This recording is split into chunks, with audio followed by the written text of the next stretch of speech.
I'm just looking. Many of us, probably more often than the sisters, have said that from time to time at a used car lot or in Macy's. Thank you, but I'm just looking. I'm curious, killing time, maybe even fantasizing about a new outfit or a better car. But for the moment, I'm just looking. Zacchaeus wanted to see. So he climbed the tree to get a good vantage. Jesus fully intended to pass through the town, but Jesus saw him. Zacchaeus, come down. The text says not only that he was a tax collector, an employee of the occupying Romans, collecting taxes that would support their ongoing occupation. Clearly not kosher. He was the head tax collector and a wealthy man. Back then, the Romans would send some kind of an invoice and he would have to come up with the money, but anything left over he could have himself, and he would pass that around as a kind of a tip to the tax collectors who understood. You extort a little more. The situation was rife for corruption. Who is this Zacchaeus? You are going to go to his house? The extraordinary response that Zacchaeus makes. We hope he followed through. We don't know for sure. When Jesus disappeared, how Zacchaeus was going to sort himself out. Was he going to stop being a tax collector? What was he going to do? How was he going to support his family? Was he going to maintain his position? Those are all questions that the gospel doesn't answer. Those are questions that are left to our own imagination as we enter into the story ourselves. David Brooks, the conservative commentator, wrote a wonderful book, The Road to Character. It's something of a primer on virtue ethics. He starts out by suggesting that there are two types of virtues that we have and that we strive to attain, to perfect, to nourish. Adam 1, he calls the first, and Adam 2, he calls the second. The Adam 1 virtues are resume virtues.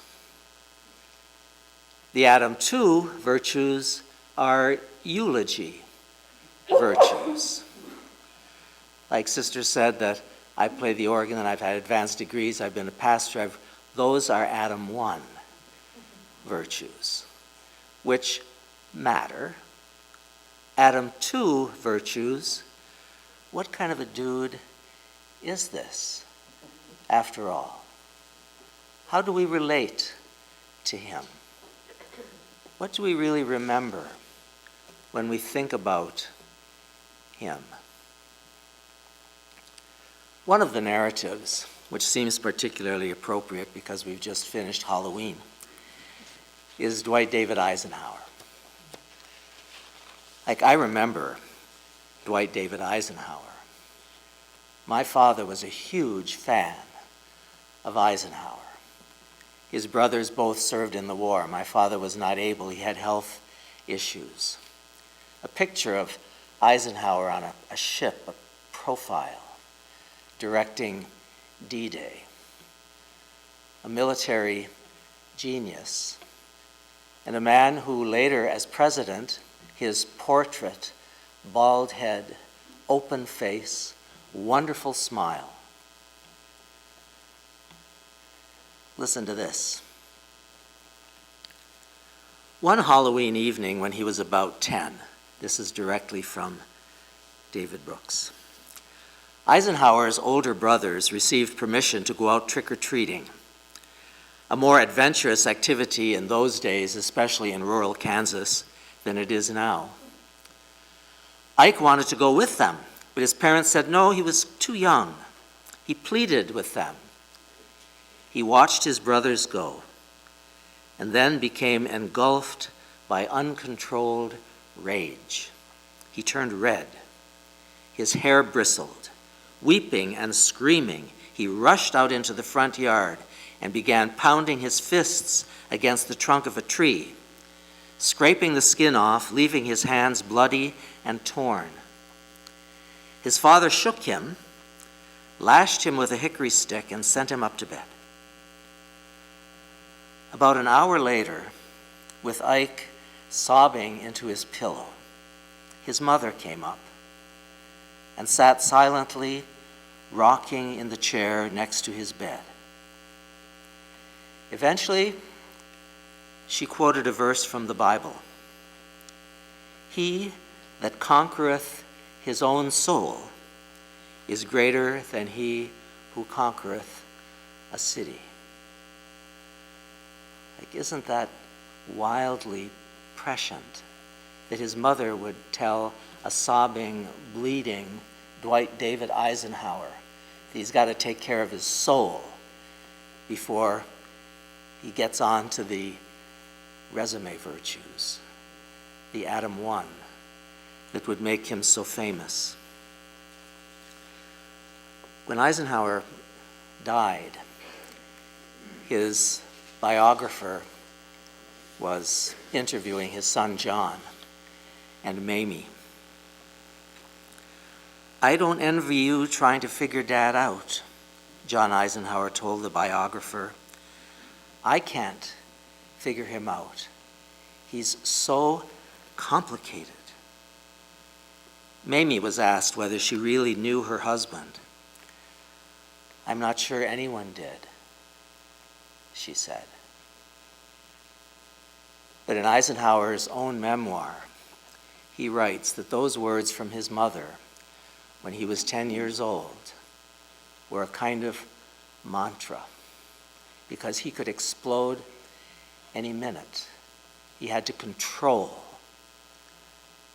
Isn't it interesting that someone as gifted and, at least as we always assumed, solid and ordered as General President Eisenhower was struggling with that kind of movement?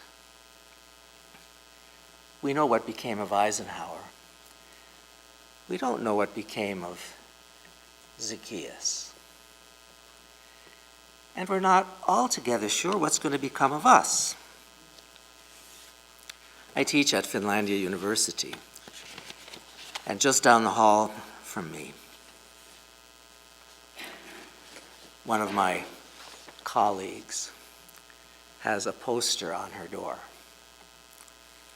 "Tell me," the poster says, "what is it you plan to do with your one wild and wonderful life?"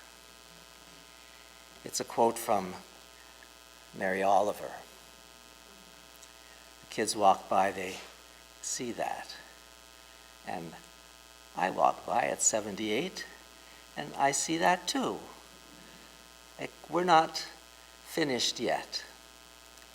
I remember when I turned 50, Archbishop Plourde, who was a friend of mine as well as my superior, said, "Corbin, you have more behind you than ahead." How did he know? Who can say for sure? What are you going to do with your one wild and precious life? Zacchaeus, Ike, Corbin, one by one, And listen to how Mary Oliver fills that question. Who made the world? Who made the swan and the black bear? Who made the grasshopper? The grasshopper, I mean. The one who has flung herself out of the grass. The one who is eating sugar out of my hand. Who is moving her jaws back and forth instead of up and down. Who is gazing around with enormous and complicated eyes. Now, she lifts her pale forearms and thoroughly washes her face. Now, she snaps her wings open and floats away. I don't know exactly what a prayer is. I do know how to pay attention, how to fall down into the grass, how to kneel in the grass, how to be idle and blessed, how to stroll through the fields, which is what I've been doing all day. Tell me, what else should I have done? Doesn't everything die at last? And too soon? Tell me, what is it you plan to do with your one wild and precious life?